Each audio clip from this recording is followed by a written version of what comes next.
What's up guys, Nickerpies here. Welcome to the channel, thank you for tuning in. So that right there is my C6 Corvette, but today we're gonna be talking about my 2016 GMC Sierra, what I'm gonna be doing with it. I've owned it for about a year now, so I wanna talk about the things that I like and don't like about it, and if I've had any issues, and just everything that goes along with owning a truck, basically a brand new truck for a year, and little gripes they have with it. But let's get this thing started up, and we'll head out to parking lot I like to go to do a little bit of review stuff, and then I gotta hit the gym, so let's get over there. All right guys, so while we're driving over to the parking lot, I want to talk to you about how I got into this truck and the process I went through and the hell I went through of actually picking out a truck.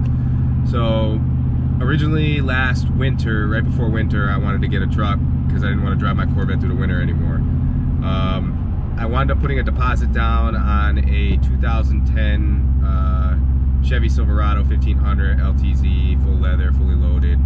It was a great deal. They wanted like $21,000. The truck had like 40,000 miles on it. Loved everything about it. And I put a deposit down. The dealership that I went to, I guess they bought it at auction, and after I put my deposit down, I waited almost, it was like 50 days, almost going on 2 months, and they couldn't produce the title from the auction place that they bought it from. So after going back and forth trying to figure out, because I wanted a truck before it snowed. That was my biggest thing. I wanted to get into a truck so I didn't have to drive my Corvette, and they couldn't figure it out. And then it was a hassle trying to get my deposit back when they couldn't come up with the title for almost 2 months. And then I was looking back and forth between a 2017 Silverado. I was looking at the brand new ones and trying to get one for, the dealer had it listed at like $34,000. It was like the all-star package, and I was going through them, and then right at the end they tried to sneak in like $5,000 worth of whatever it was, and it was coming out to like almost $40,000, and I was like, that's not what we agreed on. This and that, went back and forth, and I wound up canceling. And then I just went online and I was just searching, because I really did like the newer GMC Sierras, like the 2016 and up. It was just a little bit out of my price range, because they're roughly about $5,000, like $3 to $5,000 higher than Silverado. So I wasn't really like looking for them, and then I randomly just went on Auto Trader, looked up, and found the one that I'm in now. It was priced at 20, I think it was like 28 something, like 28.9, and it only had 27,000 miles on it. It was the package that I wanted. It was the equivalent to the all-star package of the Silverado. It's an LT model. It's got pretty much everything but a center console and leather seats.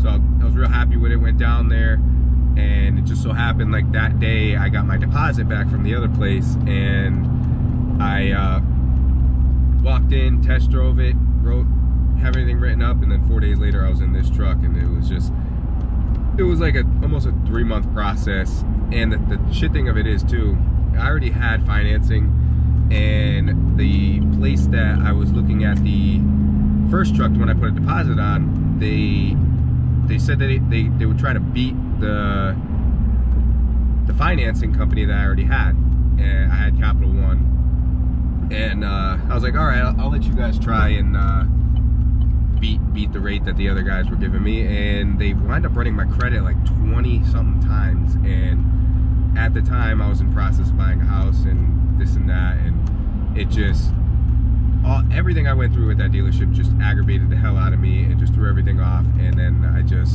was glad I ended up going to an actual Chevy dealer, dealing with respectable people and getting into the truck that I wanted. But that's the backstory on everything that went on with me actually getting into this truck.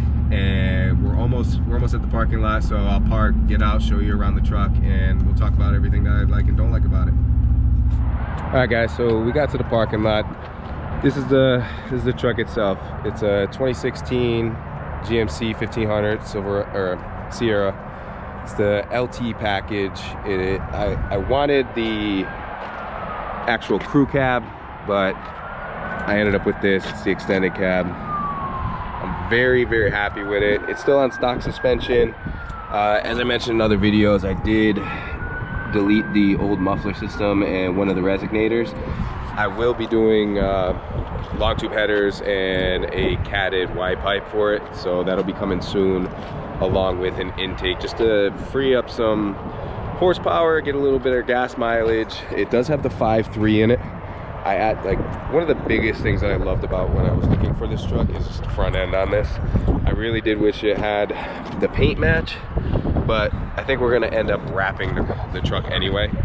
But yeah, I bought this because I wanted something that was 4-door, something I could put more people in, something that I could put the dogs in, take them to places. And because everything I've ever owned is 2-door. I got the Corvette, it's got 2 doors. My work truck is 2 doors. It does have the automatic start, so I'll do a little bit of a, it's not a cold start, but at least you can hear the exhaust on it.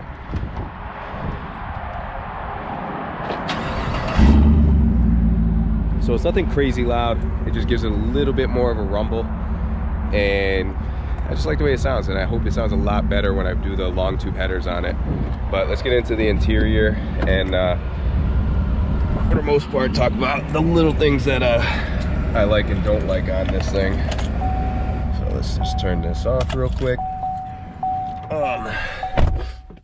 So one of my biggest gripes with this the truck actually, and it's the actual window controls.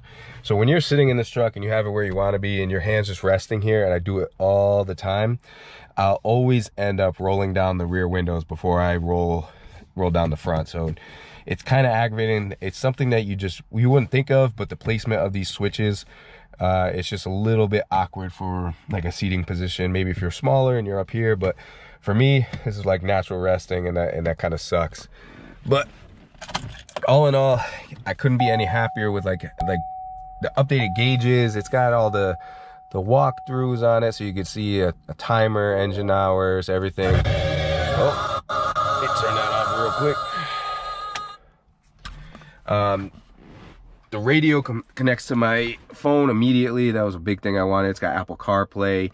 I hooked up just by plugging it into the center console right in here, and it'll pull up Google Maps and everything on the radio itself. So like, that was a big selling point. I just wanted something that was just, it had a good amount of amenities, but I didn't need everything. I didn't need leather seats. I didn't need the full-blown like Denali with everything that's going on, because half the stuff that it comes with I'll probably wind up changing anyway. And I was happy that it did come with the tow mirrors. They do have the signals on them. I don't know if it'll work. Yeah, so they do have the signals on them. And they got the lights on for when you open the door, the side lights. And I just wanted something that I can tow the car, because I plan on driving pretty much everywhere and anywhere I can to race this upcoming year. So having a truck that I can tow with was a big deal for me. It does have the tow package on it. And like towing the car, you don't really need it, but when I was going through like the hills of Pennsylvania, it was nice to have something like that, where it had an engine brake and everything was going perfectly fine up and down the hills, doing 80 miles an hour. The gas mileage on this thing is awesome. Let me see if I can pull that up on here. Let's see. So yeah, so I'm averaging about 15 miles an hour, and that's me doing 80 plus miles an hour at a time, and most of the time. When we drove down to South Carolina, we were getting about 24 miles to the gallon, so it does get pretty decent gas mileage. And we'll see how things go, because one of the big things I want to do this upcoming winter when I buy the house and have the garage is I want to put a lift on it. I've been going back and forth on how big I want to go. I really wanted to do the McGaughy's 9-inch lift with 37s, but that kind of will defeat the purpose on why I have this truck. Having a 9-inch lift 37s with 14 wides, it'll greatly decrease the towing capacity on the car or on the truck, and just I don't want to do that. So what I'm going, because I've seen a lot of setups and they're towing with it, is the Zone 6.5-inch lift with I want to do the Method trophy truck wheels and 35 BF Goodrich. So I've always had on every lifted truck I've ever had, I had the BF Goodrich ATs, the They're not the mud terrain, they're the all-terrain. They're a little bit more on the expensive side, but it's a great tire, great traction. Never had any problems in the snow or anything. Because normally with like snow and stuff like that, you want a skinnier tire. And when I had 12.5 wide 35s, and I had the 33s as well on an older truck that I had, never had any issues in the snow or anything. They always perform perfectly. So that's the setup I'm gonna go with. I'm also gonna wrap the truck this winter. So maybe a month or two, when I get in the house and I have a garage and I can do all this, I will get it done. So I'll take you guys along for the ride with that. And the turbo build on the Corvette's not over, it's just on hold, so I can get into a house, get into somewhere I can, and we'll probably pick up with that in like end of January, mid-February, as it starts to get a little bit warmer, and then we'll get ready for racing next summer. So that's pretty much it. Like the back seats are huge. I just cleaned this thing out the other day. The only other thing I do have on the truck is I got 15% tints all the way around, so the back windows had factory tints, and you pretty much can't see through them from the outside. These are 15% too. So, but yeah, all in all, it's got a bunch of stuff that I didn't need, but I just wanted. I wanted something that was nice. I've never really had a nice truck that is reliable. I can get in and go. We took this on basically almost a 2,000-mile round trip to South Carolina, and 0 issues. Changed the oil every 3,000 to 4,000 miles. It's just an awesome truck. I can't say much more better things about this, with the connectivity and everything. The transmission in this is a little weird. I don't know if it has to do with the transmission or it's the foot pedal because it's drive-by. It's not drive-by-wire. It's fly-by whatever.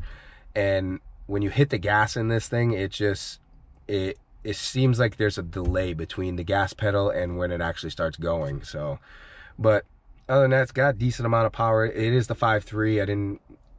I wasn't even looking for the 6.2 when I was shopping for the truck.